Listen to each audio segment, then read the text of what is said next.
Merrily went about her duty sullenly, their dark deed weighing heavily on her hearts and twisting her guts like a knife. The humans were a treasure trove of unique languages, like a holy grail to her and her kind, but the captain's word was law on their vital mission.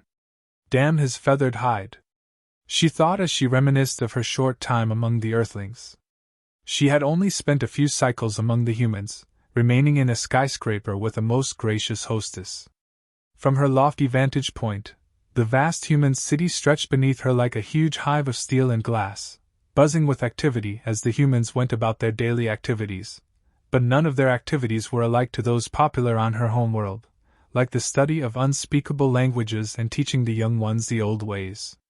There were things akin to that on Earth, but for the most part adult humans worked, with no greater purpose but to make money. At some point in their complicated history, the humans had apparently decided that a society's worth lay with the wealth it could generate and accumulate. This was detrimental for other humans who did not hold this belief, as they were soon indoctrinated or eliminated. However, the belief was not without its benefit. Massive corporations generated more equivalent wealth in a year than some star systems would ever see. The clamoring human crowds seemed to toil endlessly only to purchase the goods and services of their monstrous industry. It was honestly ridiculous, but Merrily was interested in the languages, not their currency. Her hostess had owned one such corporation, and as such benefited from unimaginable wealth and eccentricity to the point of comedy. Merrily had suspected that her hostess was only so generous to her for the sake of parading her to the humans in its social circle, but she didn't mind. She was given a spacious room of her own, enjoying the company of the human elite while listening to the various songs of their planet and learning as much as she could of their pandemonium of languages. Meanwhile, her Noshman captain and the patchwork crew remained aboard their cramped vessel whenever they weren't helping the humans grasp the scientific concepts behind their advanced technology, working to ensure the success of his own plan. The city itself was both drab and gaudy. Gray rectangular buildings lined the streets like monoliths, giving her a sense of enclosure despite the brilliant blue hue of the sky over top of her. The buildings were adorned with colorful signs and symbols, catching her eye with their vibrancy. Letters lined them, and though she was unaware of their meaning, she knew their purpose was to convince the humans down below that their lives were meaningless without one product or another. Merrily remembered one sign unlike the others that had only appeared towards the end of her stay. Upon it a grotesque rendition of a Raltora cowered in fear as human soldiers dressed in uniform aimed weapons down at it. Though she could not read them, the words, "Let's give them hell," were printed near the top in big bold letters, and underneath, in smaller print, "Together we stand and list today."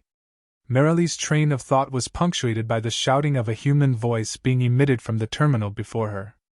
On the screen a man in a suit was buffeted by wind as he held tightly to a microphone in one hand and even tighter to an inside railing of the helicopter on which he was apparently clinging. Behind him, hundreds of meters above ground, a skyscraper frothed with commotion as humans forced their way through the roof access, in a desperate attempt to escape the carnage on the floors below. A few humans on the edge slipped and fell, some screaming the whole way down, others remaining unnervingly silent. The door of the roof access suddenly burst outward as a bolt of plasma sent globules of molten door into the crowd. More humans fell from their tall tower as those closest to the doors desperately fought to move away from them, and those that had been unlucky enough to be standing in the way of the plasma writhed on the ground, reduced to screaming silhouettes wreathed in unnatural green flames. The man in the helicopter was telling her to stay at home and barricade her windows and doors. Help was coming, he promised. Four fully grown huntresses burst through the smoking hole where the door used to be, and the suited man's white lies were cut short as a well-aimed bolt of plasma sent his aircraft spiraling toward the asphalt down below. Merrily turned off the input, explaining to her teammates that she was feeling unwell. She exited the cramped monitor room and made way to her even more cramped sleeping quarters. The majority of Earth had not heeded their warning. Many did not believe their story, and some even went so far as to threaten the crew for fear-mongering.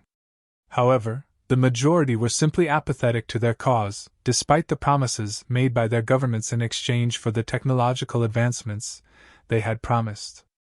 There were cases supporting their warning, an increase in missing persons reports, bright lights appearing and disappearing in the night sky, people coming home to find their loved ones gone and their furniture and carpets soaked with blood.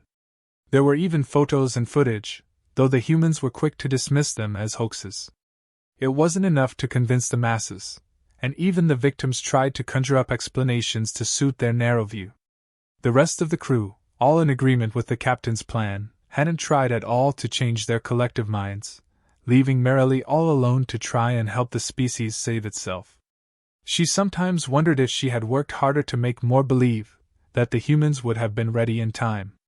It wasn't until a single story started making waves on human media that things finally changed. A human school had been the subject of the hunger of some Rautoro scouts. Nearly a dozen children had been slain and mutilated before the human authorities arrived. 4 police officers were reduced to ash and viscera before they finally killed the Rautoro offenders. Almost overnight, a massive shift in the mood of the humans was noticed. It was like a hive mind, slow and powerful, and massive enough that even Merrily's shipmates felt it shift. The 4 police who died in the firefight were praised as heroes, given posthumous honors, their names echoing on every mouth throughout the planet, and the populace seethed with anger at the memory of their deceased young. The anger and hate felt palpable, and it was all directed in favor of their survival. Humans representing their governments stepped forward. Speeches were given across the globe, and finally the humans raised their banners. In less than 2 orbits of their yellow star, the Earthlings had crafted a fleet of transports, each holding numerous smaller fighters, and innumerable soldiers were slowly being put in stasis by teams of human doctors to preserve them for the long trip. Augmenting their primitive technology with that given by the Armentum representatives, 7 great iron behemoths were born from the steel alloys of their own planet and set to orbit around their planet, casting shadows that put entire cities in the dark. Merrily remembered looking up at the bright sky. It was like gazing up at the many moons of her own homeworld. From her lowly vantage point atop her glass tower, she could almost feel the iron leviathans humming with atomic power. "An army without number!" one human media outlet shouted from half a world away. "I'll tell you what we'll do. We'll skin those fuckers alive and send their bloody corpses back to their homeworld," a soldier declared on an interview. Her captain had expected the Earth to send some soldiers, maybe even try their hand at building some fighters. After all, he had said, the humans love to play at war. However, he hadn't expected their fraction species to band together, not like this. Merrily remembered how he had paced back and forth in the cockpit, fraught with worry, and with good cause. If the humans proved too much trouble, the Rautoro may not fall for the trap completely, and the ambush would leave their dangerous foes scattered only to reform later. Merrily was anxious as well, but it was not worry so much as hope. Could the humans do it? Could they drive off the Legion? The captain would not allow it.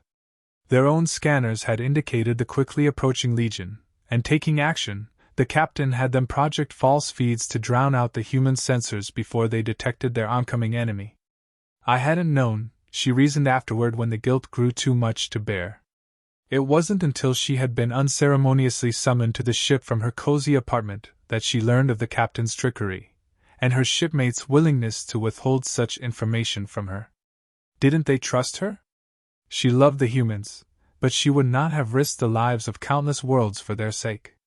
She felt twisted and torn that night, and the feelings of uncertainty only grew as she became more and more secluded from her team. It wasn't until the Rautoro ships devastated the red colonies of Mars that the humans realized something was amiss with their instruments. The captain quickly commanded their hasty departure, simultaneously ceasing their covert feeds. The majority of Earth soldiers slumbered aboard the vast metal ships, but they were quickly roused to fend off the oncoming attack as the Earth's governments scrambled to comprehend what was going on. They had previous encounters with lone Legion ships, but the horde at their doorstep was unlike anything they had expected. It was a massacre. Though the Earthlings fought bravely, their augmented technology was feeble in comparison with the stolen tech of 1,000 hunts, and they were unprepared for a fight off-planet. Their projectile weapons left mere dents in the Rautoro fighters as their own inexperienced pilots were struck down with precise plasma weaponry, burning as their dead hulls entered Earth's atmosphere.